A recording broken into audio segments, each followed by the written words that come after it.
folks than we are already. It's about convenience of having 2 weeks to actually vote for the neighborhood council from your home. I just think that would actually get more folks involved. Now, there are interesting things. How are we going to deal with voter registration if it's documentation, right? What if we have thousands of people who want to vote, and we'd only be so lucky to have that problem, but who are documentation. So it's something that we're looking at. And maybe we need to do a limited pilot in that sense. But we'd love to hear your feedback on this. So I got 1, 2, 3, 4, 5. 1. So, as I understand it, didn't the Hollywood Neighborhood Council do online voting? No one's done online No voting. one's Yeah, done no. online voting? So there've been some that have pursued discussions and were ready to go, except they weren't ready to go. But that they talked to some vendors, they had the money ready, it just never got done. So Silver Lake Was is a it, fan- was it online registering? There was something online because they Candidate discussed. registration was on. So candidate Candidate registration, registration. Or manually, it can be done either way. yeah. So we haven't done online voting, the whole process yet, anywhere in the city, which is an interesting opportunity for neighborhood councils to do something innovative, because sometimes being the smallest means that we're able to pull off something that the county would take forever to get going. But how great would it be if we could do something to make it a decent enough to do? So that's 1, 2, okay, 2, 3, 4, 5. Yes. 2 points. One, online voting is nothing new. In the Kingdom of Sweden, they've been doing online voting for 25 years. No security problems, nothing. Sweden Neighborhood Council. No, not neighborhood council, for their voting for their. No, I'm with you. I hate saying probably even more important. So there's no problems with that. The other thing I want to say is, you don't just get up one day and run a marathon. It doesn't work. It works better if you do a little bit at a time. So we should try our online voting if you want to, but if any program wants to be here, we'll use it as a test case. Online voting for the stakeholders, both at the neighborhood council level and the community and the committee. Let's get it started. So then that's how it should be. Okay, so that was 2, 3. I think I hear some neighborhood councils who want to go to exclusively online voting. And I just want to make the point that when it comes to registering as a candidate and submitting your things and for the vote itself, I always want there to be the ability to cast it not from your own laptop, so that if a neighborhood council goes to online voting, I want them to have a laptop at some location where voters who may not have access or may not have a laptop, or the family member may be using the only laptop, where they can go to cast their online So the vote. working proposal is this. Folks could use their desktop, their laptop, their phone, but not rotary. Right? I have a push button. Okay, go, I okay. got one of each. You could use your phone, so, and you could go to the location on the day of where someone would help you. So in other words, you could walk in, right, and there'd be someone there to facilitate. So the polling place doesn't disappear, but that would be a fixed period of time. The other one would be a longer fixed period of time for online voting. And one thing about voting, I mean, anyone, we watch the results on TV for elections, right? I'm feeling good, I'm not feeling good, I'm feeling better, I'm not feeling better. It's getting cool. So there's a process that's actually kind of engaging, and that's also an interesting opportunity. What if the results would be something that you could pay attention to? Don't know if we can pull that off. As you mentioned, we take steps. So first steps might be to register voters, register candidates, and offer people a digital opportunity complemented by the face-to-face. So that was 1, 2, 3, 4. And then what? I'll be at And then the end. I'll be at the 5, end. 6. The thing I really care about is not the electronic voting part, but the timeline, because that goes back to my concern that we don't have enough time to engage voters, to have independent people outside of the neighborhood council going into the community and beating the bushes. So online voting kind of forces that timeline to start earlier. On that basis, I would hate to see it only be a 1 or 2 or however many pilot cases. In order to get the timeline benefits, we have to do it for everybody. This is, I don't know if the bottom is left, but, So Sir Tony just said, let's make it citywide. Yeah. So, Captain Bob, and then,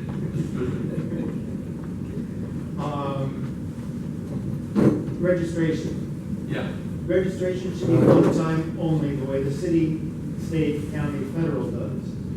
Yeah. So that once you are registered, you're registered for all time until you move.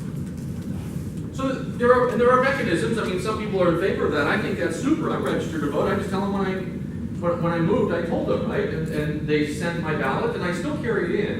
And the Which is kind of registration, weird, but I like to see it I like to forget about it for 2 weeks, and then the last minute remember where I went. and the registration includes the validation, whatever your council requires, But be submitted at that time, one time only. in advance, In advance. away from the polling Yes. experience. So if I was working a farmer's market and I met you and said, I'd love for you to get involved.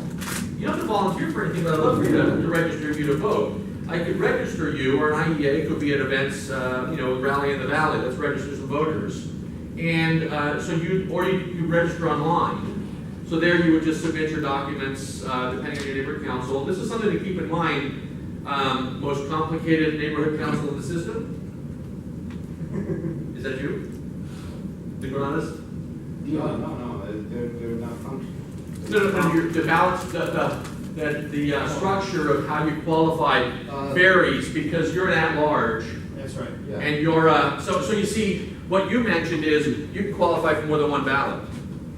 So a person registering in your neighborhood council, Granada Hills, at that registration moment, I would need to show you how I qualify. Right, I need to show you my donation envelope from the church that I go to in So, the neighborhood. church? My report card from the high school. I take classes at Rec and adult Parks, right. education. So- My membership in the volleyball association that meets at the parks. So it's a more complex structure. My tax bill for my property. That's a multiple ballot. Greater Wilshire's a multiple ballot also. Yours is one of the simplest. Thank you very much. Thank you so much.